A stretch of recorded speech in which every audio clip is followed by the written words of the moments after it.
Hello, I'm Carl Racine, Attorney General for the District of Columbia. Synthetic drugs are incredibly dangerous, and fighting them is an important issue in the District of Columbia and throughout this country. I'm so thankful to the National Association of Convenience Stores for taking the time to educate retailers about synthetics, and I'm thankful that our partners at the U.S. DEA are here to help us present this webinar. Law enforcement agencies like ours are using every means at our disposal to fight these drugs through arrests, seizures, prosecution, and civil enforcement. But in addition to enforcement, we and our partners understand that education is absolutely crucial to stopping the sales and the use of these deadly drugs. The goal of this webinar is to inform and educate retailers about these new, ever-changing, extremely dangerous substances. These drugs are improperly marketed as legal and safe products and then sold to the public. Some of the toxic substances have been called synthetic marijuana or fake weed, but in fact, they're absolutely nothing like marijuana. These products contain dangerous man-made poisons that have unpredictable physiological effects. They can induce immediate violent psychotic reactions and in some cases cause death. These drugs are causing irreversible damage to the young people and adults who've made the unwise decision to use them. These drugs don't only pose grave risks to consumers and the public. In fact, selling these products can also lead to serious legal consequences, fines, and imprisonment. After today's webinar, I hope that you'll have more information on how to identify and eliminate these products from your inventories. We have two experts presenting this information today. My colleague, Assistant AG, R.G. Wetherington, and Lisa Pryor from the DEA Washington Division Office's Tactical Diversion Squad. Thank you to each of our presenters for your willingness to educate these store operators on how to recognize and avoid these incredibly dangerous substances. With that, thanks again to our partners for hosting this important webinar with us. Most importantly, thank you retailers for your interest in helping to combat this emerging drug abuse trend. We cannot eliminate this dangerous threat without your help.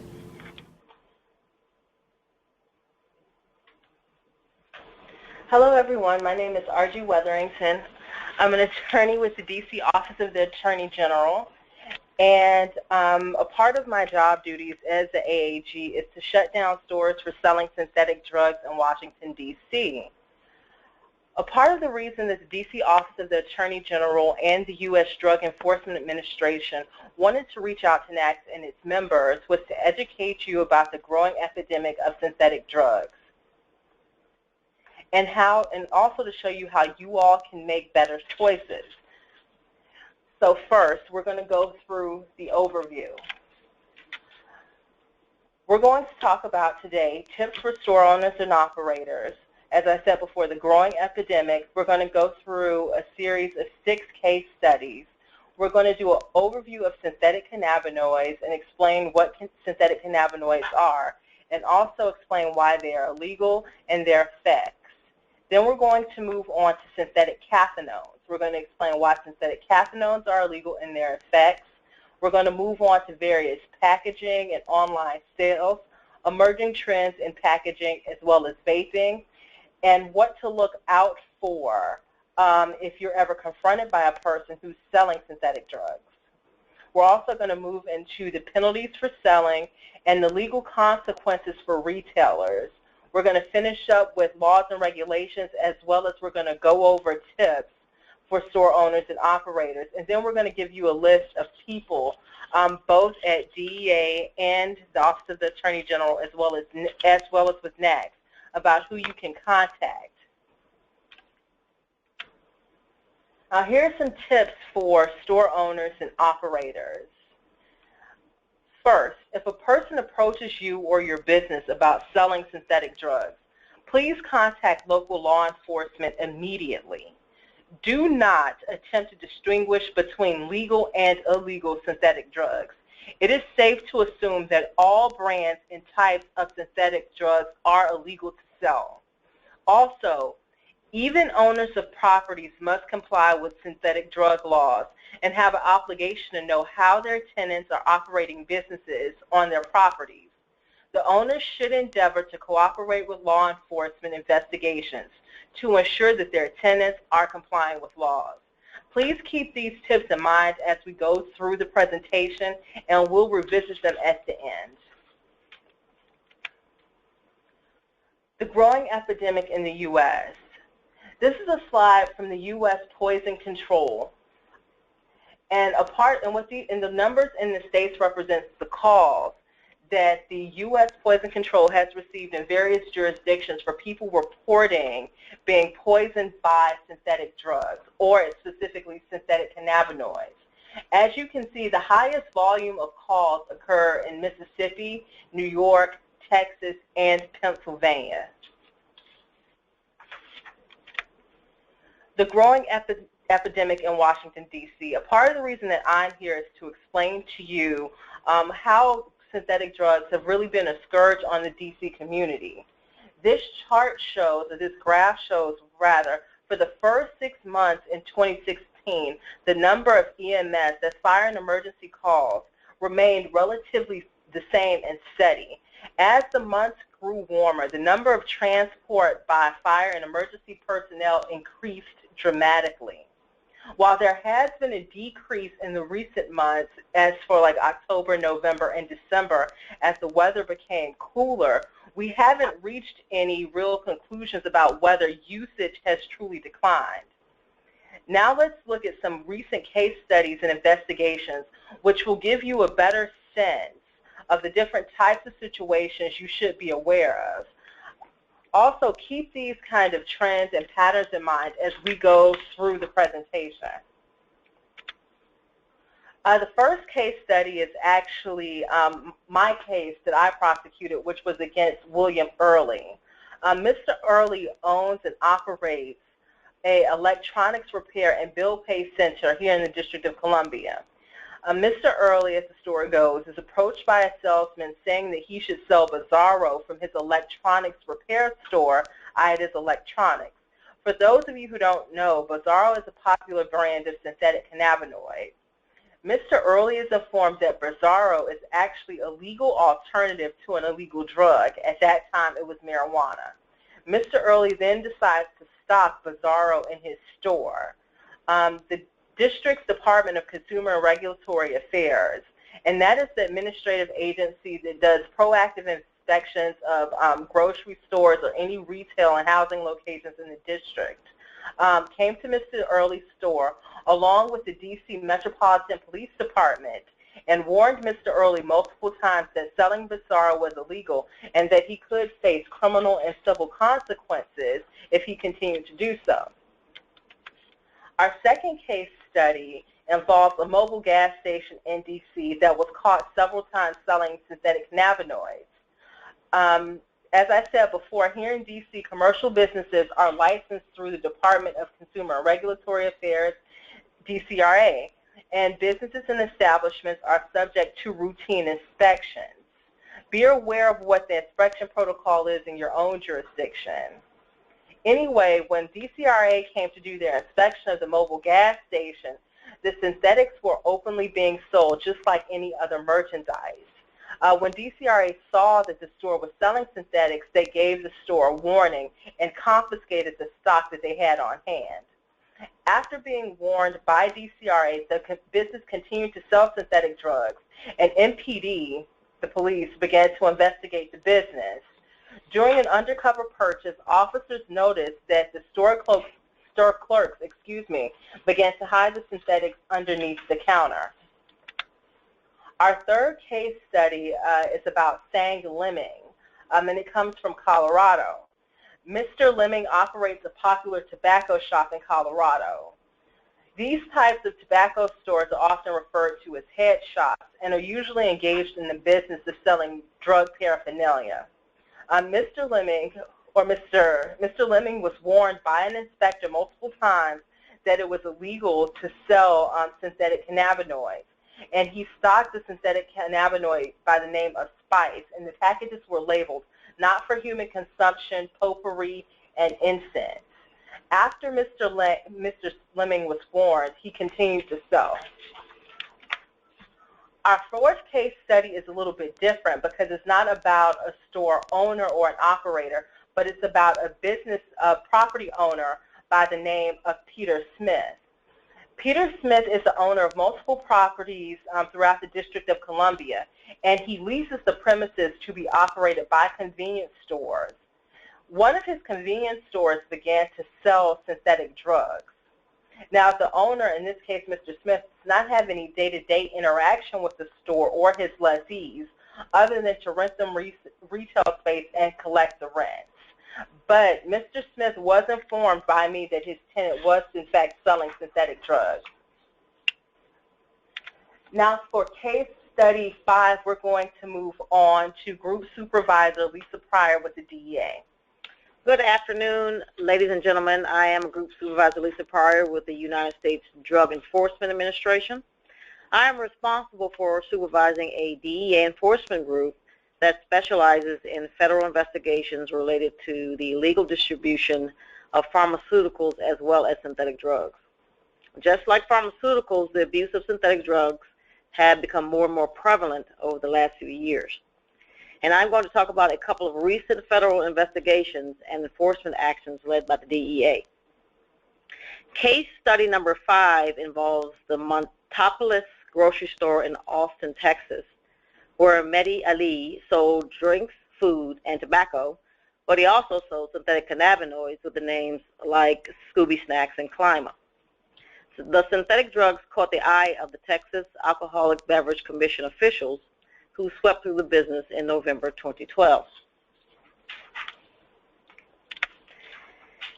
Case study number 6 involves a federal investigation conducted at 2 stores in Albuquerque, New Mexico, Carlos's Smoke Shop and CJ's Smoke Shop, from January 2014 till about May 2014. A series of specific purchases of synthetic cannabinoids were made at those stores during that time period. While case study number 6 involves 2 tobacco stores and not specifically convenience stores, the investigation and ultimate outcomes are still relevant. These types of stores are oftentimes known as head shops. Keep all these case studies in mind as we now turn towards a little background information on what synthetic drugs are and why they're so dangerous. Afterwards, we'll return to the case studies to explain the resolutions. Now, with that, I'll turn it back to Ms. Wetherington. Now we're going to talk about synthetic cannabinoids and synthetic cathinones. Now, normally when you think of pharmaceuticals or where drugs are produced, you think of drugs being produced in a clean, sterile environment by a qualified scientist. The manufacturing process is safe, and it's in a controlled and licensed professional environment. It may surprise you to learn that this is absolutely not the case with synthetic drugs at all. Most synthetic drug operations are really kind of not sterile at all, and really kind of have a kind of belt and suspenders approach. Manufacturers or second-level manufacturers generally package synthetic drugs in their garages or in unsanitary warehouses, as you can see from these pictures. Now, what are synthetic cannabinoids?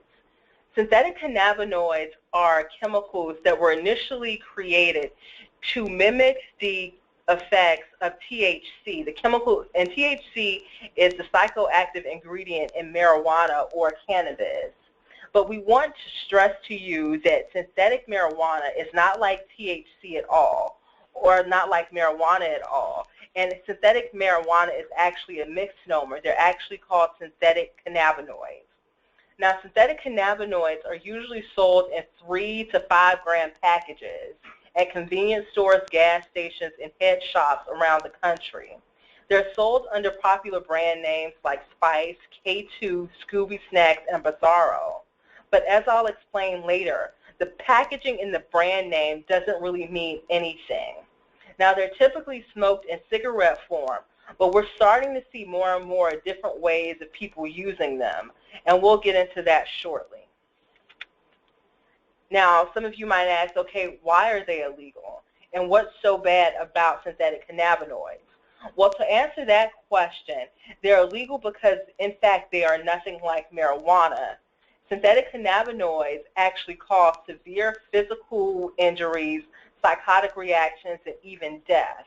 And also, the type of high varies from user to user, and that high is generally nothing like marijuana. The fact that the drugs are packaged, as we showed you, in people's garages means there's no quality control or consistency in what chemicals might be in the package. In fact, in DC, we've seen that one package of synthetic cannabinoids, like a package of Spice or Scooby Snacks, can contain up to 6 different types or 6 different synthetic cannabinoid chemicals. Now to the physical effects. Many of you might have heard the news about the all-pro New England Patriots defensive end Chandler Jones, and that he was admitted to the hospital for using synthetic cannabinoids. This case, or his case, is indicative of it doesn't matter the type of physical conditioning you're in or that you might be an athlete. Anyone can have serious physical effects and serious health consequences by using these drugs, such as paranoid delusions, anxiety, depression, suicidal thoughts, severe agitation, as well as muscle tremors, nausea, and rapid heart rate. Now we're going to move on to synthetic cathinones, which are another type of synthetic drug. Synthetic cathinones, you probably hear them referred to by their street names, such as bath salts or Molly or Flocka. Similar to synthetic cannabinoids, they are sold in foil packages between 200 and 500 milligrams. Now, synthetic cathinones are meant to be a synthetic chemical alternative to a chemical that's found in the cod plant, which is called cathinone. Cathinones have similar effects to methamphetamines, but similar to synthetic cannabinoids, the effect can be different from user to user.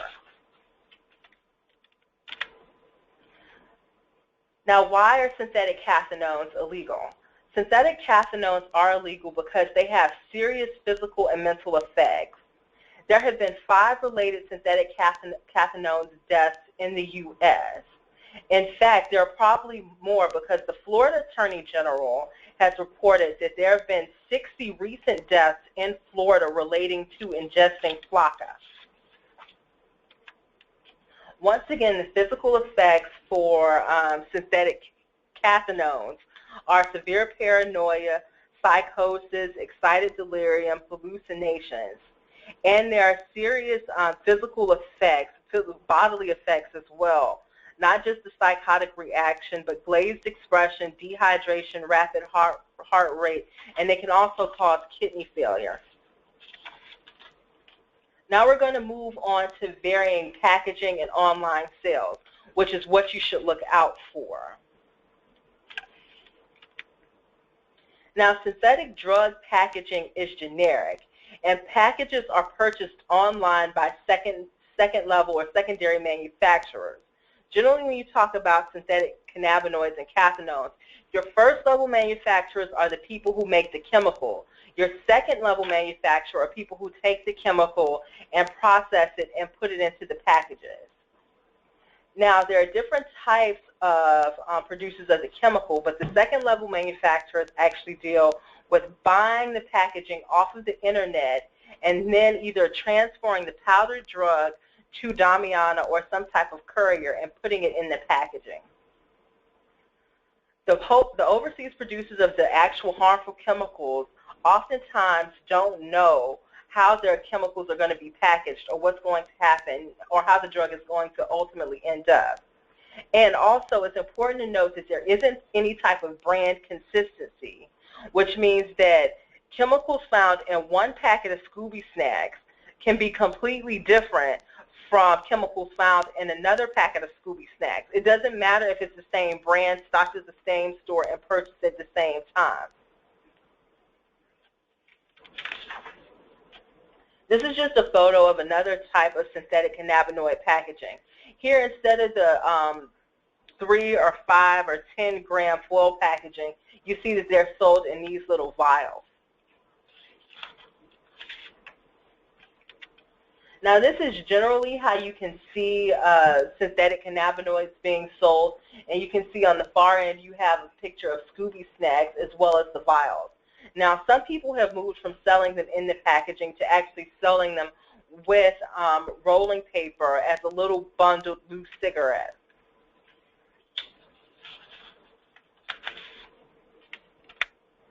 Here's a photo of the DEA with Scooby Snacks, which we've referenced before. And it's important to remember, and I'll reiterate, that even though you have a plant material here, Scooby Snacks and synthetic cannabinoids, despite the fact they might come in a plant material, are nothing like marijuana, and they are not at all harmless. They are, in fact, very harmful, and using them can result in death. Now, one of the emerging trends that we're seeing in packaging is vaping. And this is kind of piggybacking on the current phenomenon of using e-cigarettes. So as many of you have noticed, one of the things that people do is that you buy liquid tobacco and you insert it into an e-cigarette. Well, people are doing the same thing with synthetic drugs, not just cannabinoids, but other types of synthetic drugs. So one of the ways that people ingest is that synthetic cannabinoids can be sold in a liquid form. One of the popular brands is called Cloud9.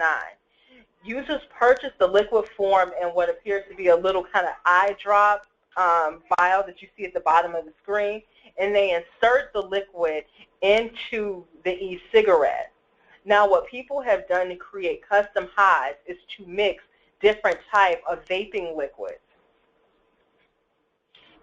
And we typically see vapes sold at head shops, tobacco shops, as well as shops that sell exclusively vape. And here's an example of what vape looks like. Now, one of the things with vapes is that unlike other brands, which we'll get into later, that have not for human consumption, you can't skirt the FDA with vape by saying not for human consumption, because vape can only be used for human consumption. Now, the most popular way of smoking synthetic cannabinoids is, of course, in cigarettes or in the loose cigarette form. So just like with any cigarettes, you take the rolling paper and people put the synthetic drug out of a package of Scooby Snacks into the rolling paper. Now, this is particularly important for store owners and what to look out for. Now, there are different types of packaging, but the key words that you all as retailers need to look out for is not for human consumption. As I mentioned before, not for human consumption is a way that packaging has been, or the way that secondary manufacturers, the second-level manufacturers, have used not for human consumption to circumvent or skirt FDA regulations. Also look to see if the packaging has listed on it known names or types of synthetic cannabinoids. And you can see that specifically in the first two photos. Both of them does not contain JWH18, which are popular names of synthetic cannabinoids. Also look out for packages that say potpourri, incense, or legal blend. Now, a lot of these packages will say 100% legal blend. As I said before, because the packaging is generic and purchased online, the secondary manufacturer has no idea of knowing, or might be unaware truly of what is in the packaging. So it's no telling what is legal or illegal in the packaging. And you should not attempt to make a determination as to legality. Also, another catchphrase or word that you should look for is Damiana. Damiana is a plant material, and that is one of the most common carriers of synthetic cannabinoids. So as we said before, these are the words that you should look for. Not for human consumption, incense or herbal incense. When dealing with Cathinones, you should look for plant food, bath salt, or glass cleaner. Also, look to see if the package says does not contain well-known brands of synthetic cannabinoids or does not contain illegal substances. Those are automatic tip-offs that you are messing with something that you should not be selling in your stores, as well as Potpourri, 100% legal blend, and Damiana. Next, we're going to go back to our case studies and get into the penalties for selling synthetic drugs. Now back to the first case study, which had to do with Mr. Early. In June 2014, MPD arrested William Early, who I said before is the owner of Idas Electronics, for selling synthetic cannabinoids. Later in August 2014, Mr. Early was arrested for a second time because he continued to sell synthetic drugs in his store. In addition to the criminal cases or potential criminal cases against Mr. Early, the D.C. Office of Attorney General filed a civil suit against him. I filed that civil suit in November of 2014. As a result of the civil suit, all of the store's business licenses and occupancy permits were revoked. The store cannot reopen for any purpose for at least 1 year, and the owner cannot apply for any new licenses. Mr. Early also has to pay a $1,200 fine. Now to a Fox 5 exclusive. A D.C. business is ordered to shut down because of synthetic drug sales. The owner of that business is a former D.C. police officer. The judge ordered the business closed for a year after D.C. police and the D.C. Attorney General's office repeatedly warned the owner to stop selling the drugs. Fox 5's Matt Acklin joins us now, and you won't believe how much officials say the former cop was making each day. Matt? Yeah, Laura, Sarah, officials told me today this is a big problem. It's growing, and people who are selling it are making a lot of money. In fact, the D.C. Attorney General believes William Early was taking in $5,000 a day selling synthetic drugs at his business. Take a look at this. These are all the drugs that were seized from his Bloomingdale store. Officials say what makes this even worse, this was a former D.C. police officer who should have known better. This corner business doesn't look like much at 2nd and Florida Northwest, but for outraged neighbors and police, it has been a synthetic drug market for over a year. The owner, a former D.C. police officer, William Early. I was a foot patrolman, and I enjoyed the job, to tell you the truth. I think it's a damn good job. But his second career owning this bill payment shop has angered authorities. Check out these photos from inside, snapped by police. All kinds of synthetic drugs for sale, from Bizarro to Scooby Snacks. A table covered, all seized from the store. And when police couldn't get Early to stop selling, they called D.C.'s Attorney General. We've warned this guy. We've been back to the store numerous times, but he's still selling. Argetonia Worthington, an assistant AG, convinced a judge to shut down Early's business. But 6 months later, police called her again.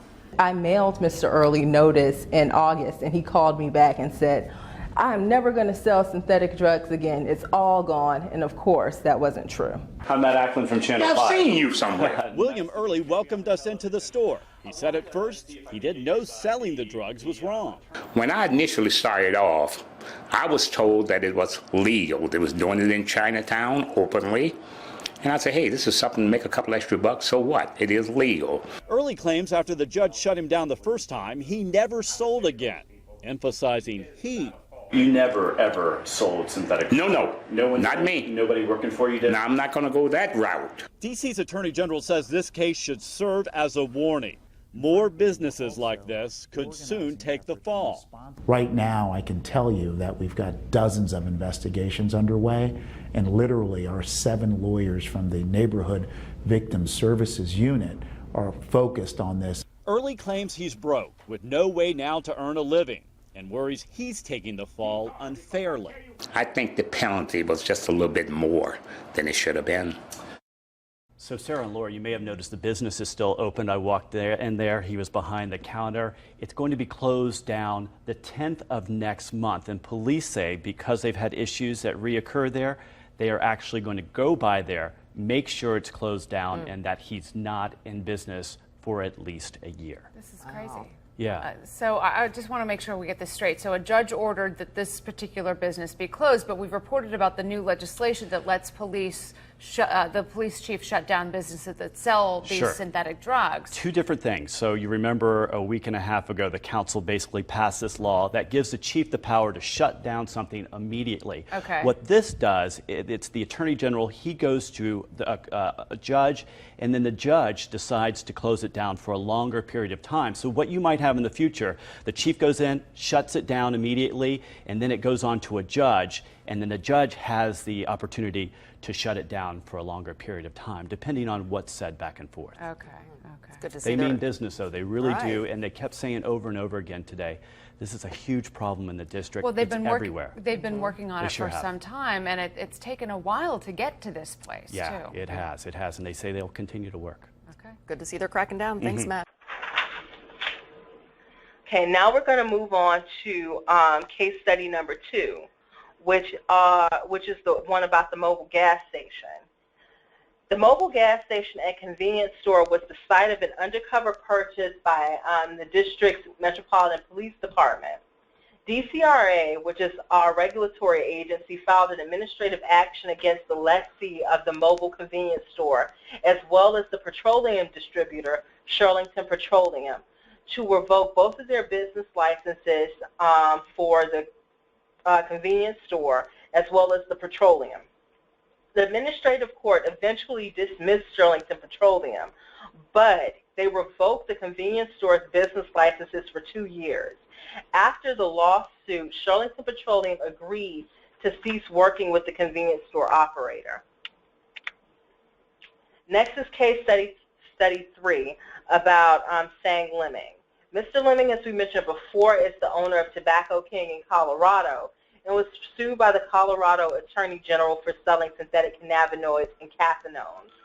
Leming was ultimately fined $100,000, which is the largest civil fine ever imposed for selling synthetic drugs. The investigation into his store started because of a complaint from a concerned mother whose son had purchased drugs from Tobacco King. Mr. Leming was later criminally prosecuted for 2 counts of distributing synthetic drugs and sentenced to 2 years probation. Now we'll have a video about Mr. Leming's case. Did you know the products were being smoked? Who cares? Who knows? Who cares? Well, it actually has killed some people. I think their families would care. Fox 31 Denver asking the tough questions of a store owner accused of selling potentially deadly and illegal synthetic marijuana known as spice. Thanks for joining us at 5. I'm Jeremy Hubbard. And I'm Deborah Takahara. We've been committed to raising awareness about this local epidemic, a mix of chemicals and herbs that can turn deadly in a heartbeat. Today in court, Sang Leming facing serious charges related to selling the illegal drug. We were the only station there today, and Dave Young joins us live from Boulder County tonight with a story you'll see only on Fox 31 Denver. Dave? Deborah, this is a perfect example of why these spice cases are so difficult to prosecute here in Boulder. It took nearly a year of testing to determine exactly what was in the products. It started when undercover agents sent a minor into this Longmont store to buy cigarettes in July of last year. It ended when agents from the Department of Revenue seized over 1,000 packages of spice, a synthetic drug. You're in court today. Yeah, With felony charges. I guess. We approached Tobacco King's owner, arriving at Boulder County Court to face felony charges. Did you know the products were being smoked? Who cares? Who knows? Who cares? Well, it actually has killed some people. I think their families would care. I just know that I lost my son. Stephanie Colbert's son, Nick, died after buying one of dozens of spice products on the market from this store in Colorado Springs. Colorado's health department shows 263 ER visits from August to September, 163 linked to spice. Good afternoon, Your Honor. It took more than a year for prosecutors to put Leming here in court because of the complexity of compiling evidence in a spice case. We haven't done a lot of prosecution on the spice cases. That's because the DEA says testing for illegal substances in the products is difficult and expensive for local law enforcement. And you got to have the experience in these types of cases to, it's almost trial by fire. You got to know how to prosecute the case. And the stores need to stop selling it. It needs to get off the streets. period. You don't care that you were selling dangerous products?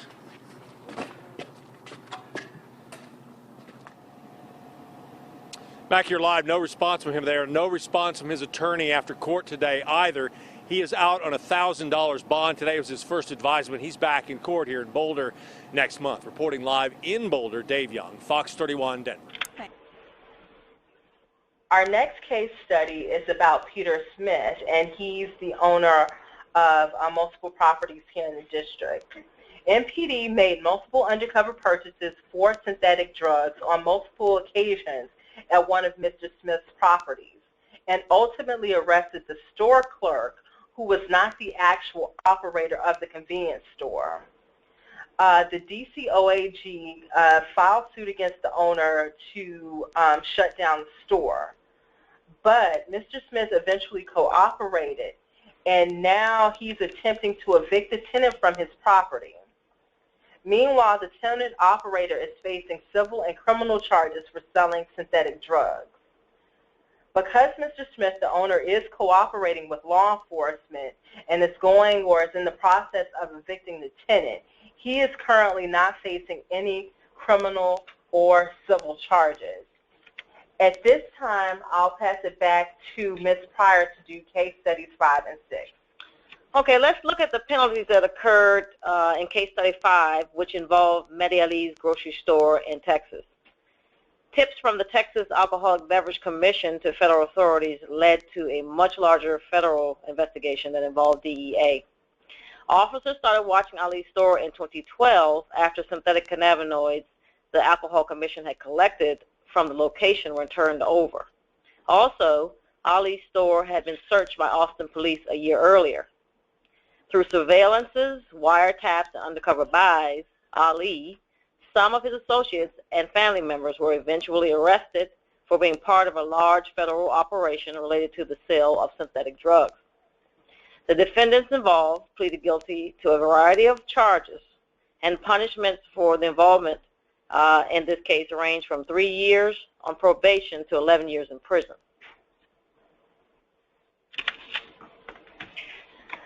Based on the investigation at Carlos's Smoke Shop and CJ's Smoke Shop in New Mexico, in May 2014, 5 individuals who are owners and employees were arrested on federal synthetic drug trafficking charges and 1 individual on state synthetic drug trafficking charges.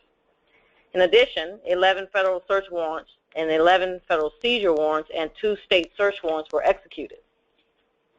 The individuals involved were charged with a variety of violations to include the distribution of a controlled substance analog, conspiracy and distribution of a controlled analog, conspiracy and aiding and abetting the distribution of a controlled analog, the distribution of a controlled substance, and maintaining a drug-involved premises.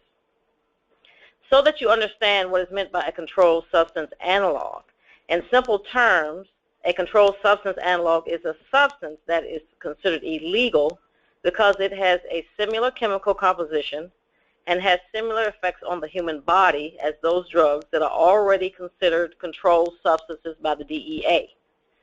So, for example, certain bath salts or spice compounds might be considered very chemically similar to and have the same effects as, say, for example, the drug ecstasy, which is already a federally controlled Schedule I drug with DEA.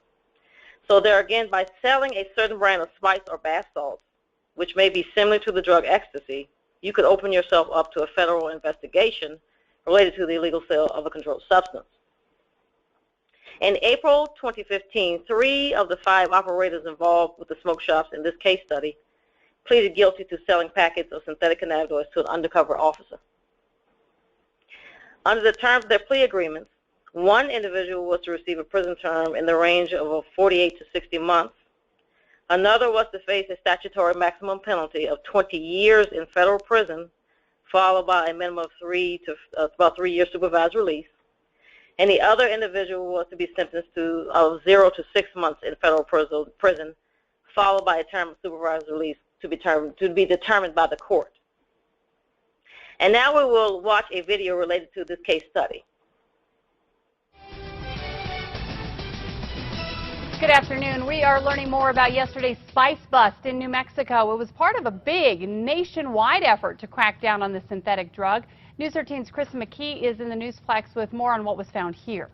Kim, according to federal documents, at least 5 people were arrested in New Mexico, and at least 2 different smoke shops were the target of the feds' investigation. This is video of one of the feds' busts here in Albuquerque. They arrested this man, Fadal Abdel-Jawad, at his home yesterday. He runs Sean's Smoke Shop in southeast Albuquerque on Central in Louisiana. According to a criminal complaint, the feds began investigating Abdel-Jawad in February when they bought spice from him more than once. And they also believe he was making most of his money off of the drug. Spice is a synthetic drug that acts like marijuana but can carry some very strong side effects according to the feds, like paranoia, panic attacks, increased heart rate and blood pressure, and it can lead to death. Investigators say Abdel-Jawad preferred to sell the drug to young women and carried a gun. He's now at MDC on a $150,000 cash or surety bond. The feds also popped Sajay Beret at Jay's Smoke Shop on Osuna near San Mateo Northeast as part of the national takedown. Feds are expecting to release more today on what other shops were targeted and arrests were made in New Mexico. Kim, back to you. Okay, thank you, Chris. Now the feds say they served 200 warrants and arrested 150 people across 29 states in that raid. Now, at this time, I'm going to hand it back to Ms. Weatherington to go over some criminal, civil, and administrative penalties.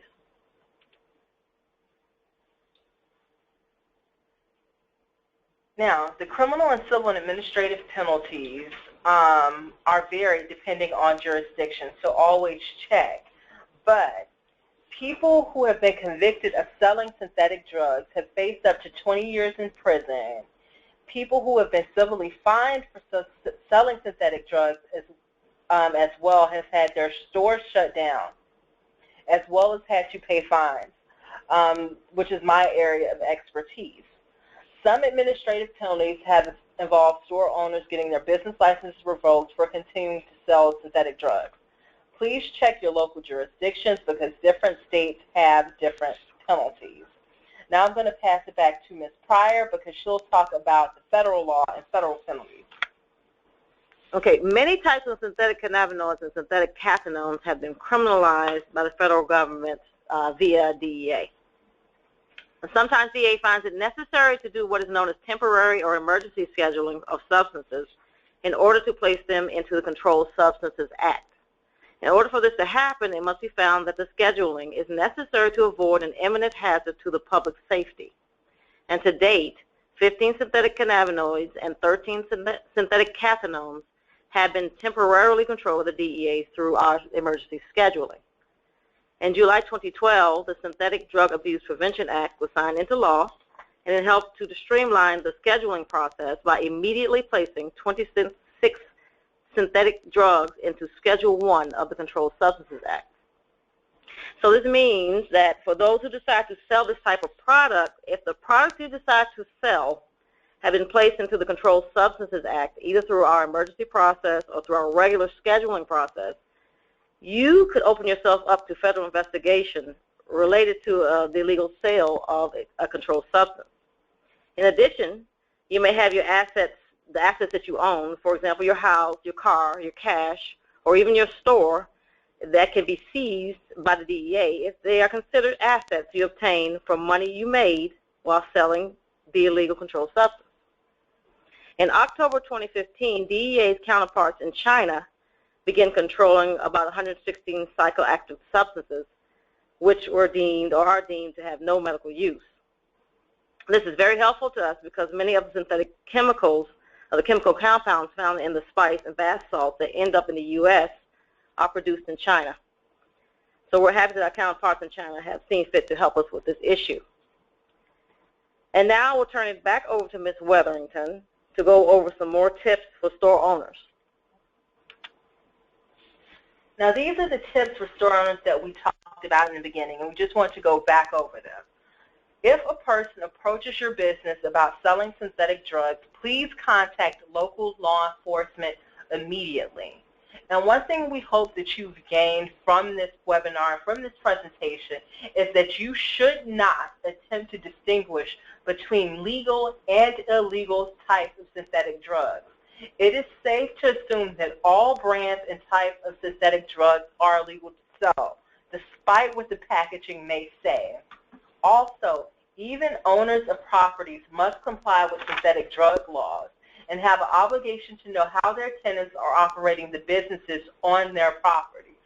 The owners should endeavor to cooperate with law enforcement investigations to ensure that their tenants are complying with laws. Now, who to contact? If you suspect a person has ingested a synthetic drug, please call 911, or you can also call the American Association of Poison Control Centers at 1-800-222-1222. You can also contact the DEA at 202-305-8426. Please feel free also to contact the D.C. Office of Attorney General's Emerging Drug Trends Task Force at 202-727-3500. And you can also reach out to NACS via John Tate, Director in Government Relations. His number is area code 703-518-4224, or you can send him an email at jtate@nacsonline.com. Thank you.